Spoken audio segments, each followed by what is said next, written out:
Hello everyone, welcome to Explaining Sales. In this series of videos, we will explore PowerShell and today we will talk about background jobs. Up until now, we have used PowerShell as a single threaded application, meaning you type in command, hit enter and get your result. You can't run another command until the first command finishes, and normally that's how you will use the shell most of the time. But PowerShell also has the ability to run commands in the background so that you can run more than one command at the same time, and in PowerShell terms we call those background jobs or simply jobs. Now the first type of job we will discuss is a process job. With process job we are creating another PowerShell process on our machine in the background, and we can do this using the start job command. Let's go to the shell and see how this works. Type in start dash job and the first parameter script block, which lets you specify the command to run. Let's use get child item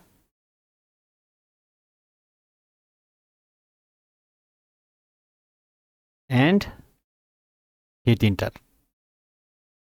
And now before running this command, we can also use another parameter name to name the job whatever you like, and by default PowerShell uses something like job 1 or job 2.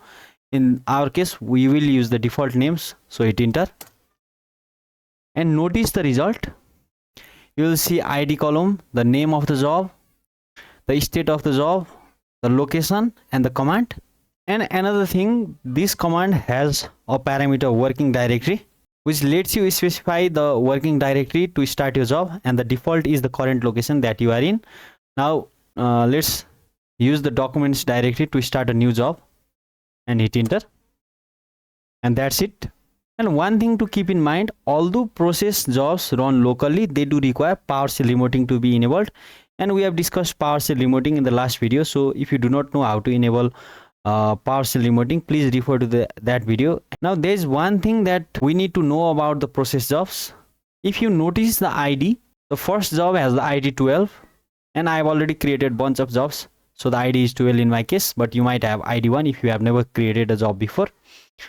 And the second job has ID 14. There is one missing in between, right? 13. And that is because when you start a process job, the PowerShell creates a child job for every parent job. So if we get the job for the ID 12, get job. Now let's just use get job and see all the jobs we have right now in the current session of the shell. And we have two jobs that we just created. And if we get the information on the job 12,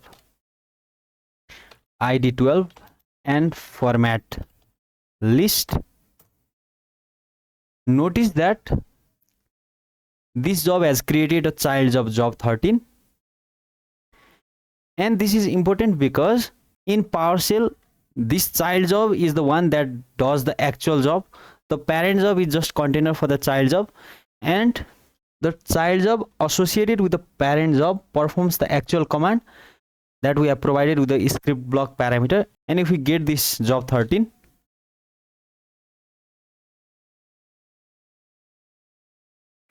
notice the output section which contains the actual output of the commandlet.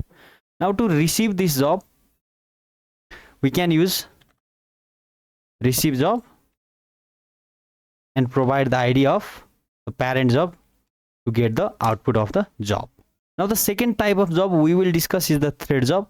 It's similar to a process job, but the main difference is process job runs different PowerShell process when it started, while threads job will spin up another thread in the same process. So here is an example. Start thread job and the script block, get child item like before, and hit enter. Now that's it, we have created a thread job, and to get the result for the thread job we use the same command, receive job, and the ID is 16. So when do we use process jobs and when do we use thread jobs? It's faster to spin up a new thread than to start a new process. So thread jobs are ideal for short-term scripts and commands, while process jobs are useful for long-running scripts on your computer. And we can see the usability of thread jobs, right? It lets you complete multiple tasks at the same time. So we might be tempted to start many threads to complete as many jobs, but our computer has limited resources, right? So here's a task for you. Look at what the throttle limit parameter does and play around with it. We have already discussed the receive job, which lets you see the output of a completed job. But let's discuss more about it. Let's get all the jobs we have right now. We have 3 jobs in our memory, right? So to receive any job, we use the receive job command like before. ID, let's use 14 this time. And we see the output.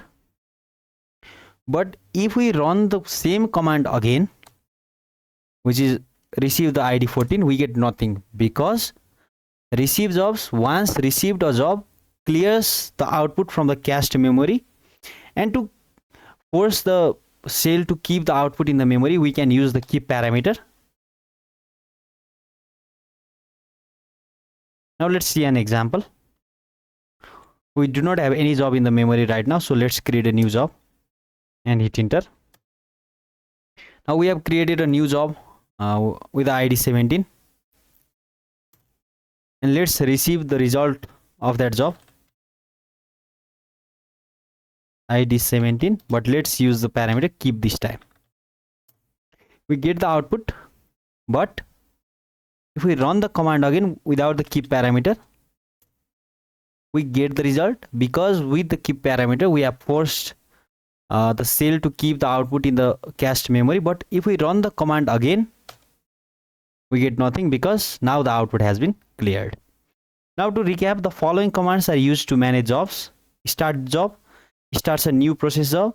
Start thread job, starts a new thread job. Get job, get the status of all jobs from the memory and information on particular job. Remove job, this deletes a job and any output is still cached with it from memory. Stop job, stops or terminates a job. Wait job, and this is useful if a script is going to start a job or jobs and you want the script to continue only when the job is done. And receive job receives the output of a job. Now that's it for this video, guys. Thank you for watching and see you in the next video.